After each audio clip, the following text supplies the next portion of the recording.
Yo, what's going on, guys? Crispy Flakes here. For today's video, we got a video by Hoops Reference, a very controversial topic titled 6 times the NBA MVP voters got wrong. So basically, when one MVP won over a guy in a certain season that people think probably should have won it. Now, by people, I mean, I don't know who exactly, but maybe you.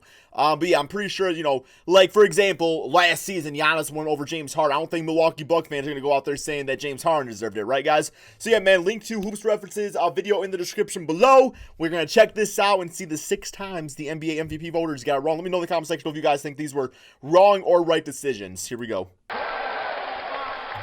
Here we go, man.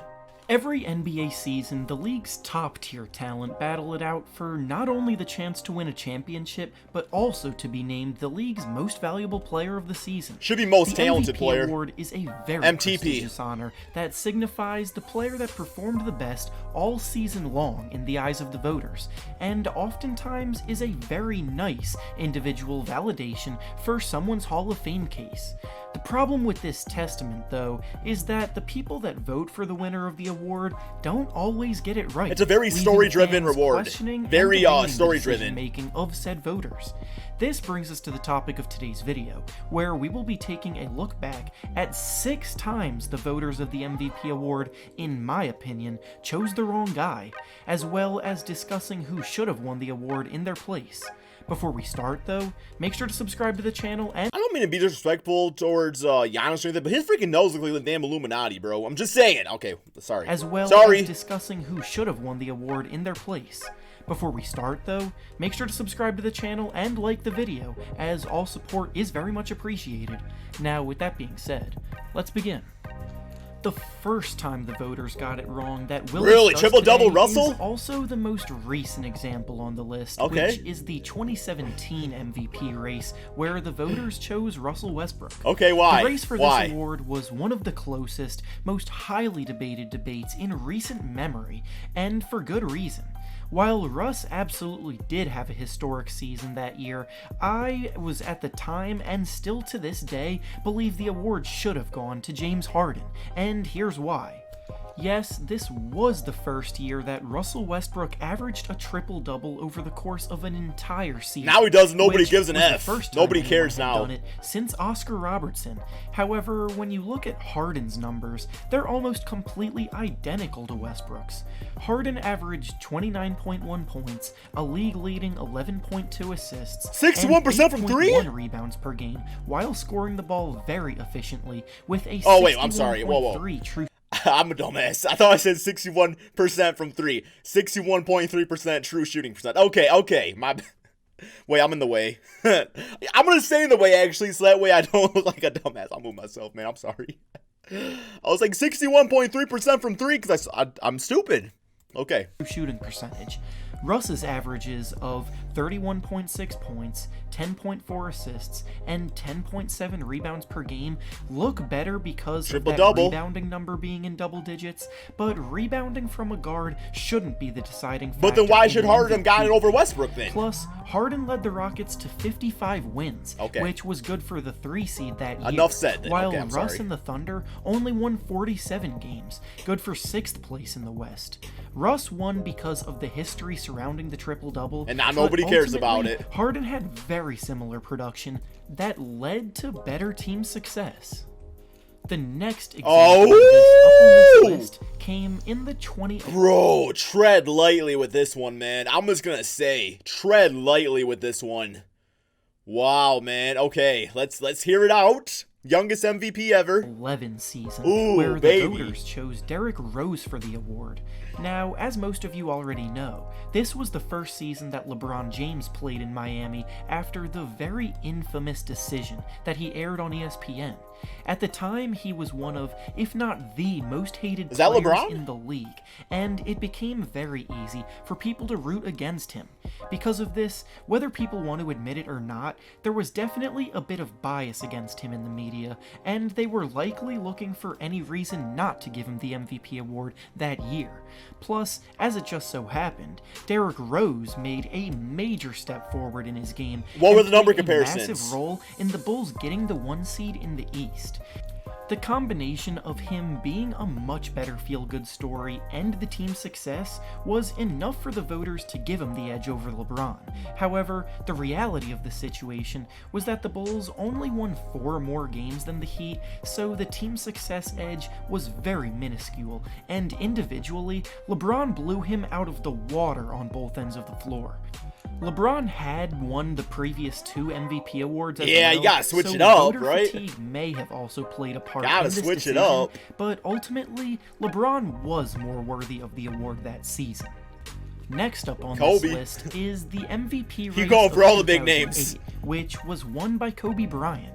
Up until this point, Kobe had not won a single MVP award in his career. Who should got, yet Luke the Kennard? belief amongst many of the fans and members of the media was that he was pretty deserving of at least one in prior years.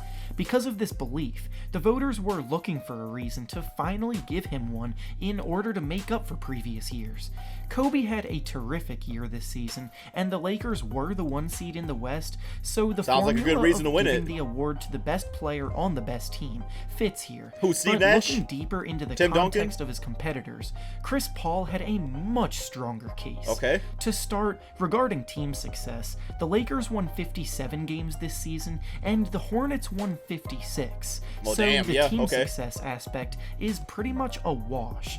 Individually, Chris Paul put up 21.1 points, a league-leading 11.6 assists, Yeah, he was a and baller. a league-leading 2.7 steals. I'm voting for Kobe, though. And he also shot 49% from the field and 37% from 3. This was in an era before point guards were trusted with the high usage that they are in today's game, so 20 and 10 from a point guard was absolutely elite, especially with his efficiency too. This season was Chris Paul at his absolute peak, and while he will go down as one of the best point guards ever, he should have had MVP would have helped his case a lot for a lot more things and discussions. Next up on this list, Steve Splash continuing our Nash? discussion from the last example, is the 2006 MVP race that was won by Steve Nash. Back in the mid-2000s... I mean, that just kind of proves it right there, though, that, like, Chris Paul didn't deserve it. Because, you know, you use the basis of saying Chris Paul, you know, was, like, a high-usage point guard before that was really a thing. But I'm sure Steve Nash, you know, had the ball a lot and was high usage. Maybe not scoring as much, but probably pretty damn close with that, them shooting stats he has. By Steve Nash. Back in the mid-2000s, the Suns' offense was revolutionary. 7-second they ranked offense. near the top of the league in offensive rating year in and year out, and Steve Nash was the biggest reason for that. He pushed the pace and played a fun, up-tempo style of basketball. That tempo would be considered created one of the tons slowest easy now, points by the for his way. teammates, and he had the vision to create for others at a level that matches the all-time greats. On top of that, he was hyper efficient and a highly reliable shooter. The reason that I disagree with this MVP selection, however, is because it just so happened to coincide with Kobe Bryant's best season as a pro, in which he averaged over 35 points, scored 81 points in a single game. Yeah. But that, I mean, I would literally be scoring 81 points a game if I was on that Lakers team. With Smush Parker, Kwame Brown, Luke Walton, I'm taking every damn shot. Every time. Every shot. And carried a team every time, man. Dunking on Villanueva, too. To the playoffs Charlie with V. 45 wins. The Suns were only the 3rd best team in the West that season, so it's not even like they gave it to the best player on the best team. And while the Suns were definitely better than the Lakers, Nash unquestionably had a lot more to work with in regards to he was how the good quarterback of the teammates team. he played with. Going back to the last example we discussed, Kobe definitely deserved an MVP in his career, but it should have been this season instead of the 2008 season. Next up on this list of times the voters got the MVP wrong. Damn, disrespect to Steve Nash. Season, oh my when god, Steve dude. Nash was crowned with his first of his 2 MVPs. Damn, bro. Now, I really hate to pick on Steve Nash in this video like this. You're doing it, because though. he really is one of my favorite players I've ever watched. But it's just so difficult to deny that he won 2 of the most questionable MVP awards in league history. This race definitely did come down to giving it the best player on the best team, as the Suns did finish with the best record in the NBA. But Nash's individual production was some of the lowest an MVP has ever averaged, putting up 15.5 points Steve and Nash an effect, though. admittedly really high 11.5 assists per. But let's be honest, how many more points per game was his teammates averaging because of him, you know? I mean, like literally, like that is what it is called, the most valuable player. And that's why I say they should rename it to MTP, most talented player, because that's how people view it. In this case, Steve Nash on that Phoenix Suns team enhanced everybody around him to a level that they would not reach without this man right here. That's why it's MVP. And once again, I'm in the way, man. These switching numbers around here. It's right there now. Okay, my bad. Here we go. Per game. The player that I believe should have won this award was Shaquille O'Neal, Miami who was Shaq? playing his first season as the member of the Miami Heat. What was those and numbers? His presence instantly elevated the team immensely. The season before, the Heat were just barely above 500. Well, take Nash off the games. Suns. But this season, they won 59 Take Nash off the games Suns. and finished with the best record in the East. And Shaq was the biggest reason why. He averaged 22.9 points, 10.4 rebounds, and 2.3 blocks per game, Nice-ass numbers, while ain't gonna lie. leading the NBA in field goal percentage at 60.1%. There's no doubt that Nash elevated the Suns to top of the league, but Shaq's value was on full display when he took a 500 team to the top of the East, and with better individual production on top of that, should have been rewarded with Did they win the MVP. championship? No, it was the Spurs won it, And then finally, the Heat finally got final one. example in this video comes Karl. from the 1997 Karl season Malone. when the MVP gave the Walking award Dead to reference. Karl Malone. If there was ever a year in which voter fatigue was real, it was definitely this season. Michael Jordan had already won 4 MVP awards in his career at this point, including the last season's award, and the reaction to this choice this season was people assuming that they just decided to give it to someone else for a change. Karl Malone, who is one of the best power forwards ever and certainly had a terrific season, put up 27.4 points, 9.9 Such a rebounds, beast. and 4.5 Him and assists John per game, Stockton never won a while ring, leading though. the Jazz to a franchise best 64 wins. Damn, Jordan, man. on the other hand, was still just as dominant as ever, averaging 29.6 points, which led the league, 5.9 rebounds, and 4.3 assists, while leading the Bulls to a whopping 69 wins, which was at the time tied for second most wins a team had ever won in league history. Jordan has won plenty of accolades in his career, and his status as the GOAT is relatively safe. But this was one more accomplishment he could have and should have to his name. And with that being said, that's all I have for you today. I mean, if I'm being quite honest, I probably have to disagree.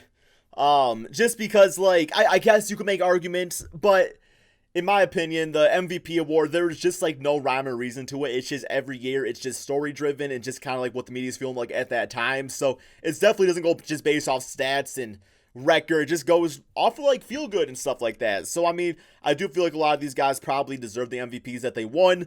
There's so many talented players in the league that it really is hard to just choose one player in the first place. So it's like, yeah, you can make arguments for other guys, but the guys that won it, you know, Derrick Rose deserved his MVP. That's all I'm going to say.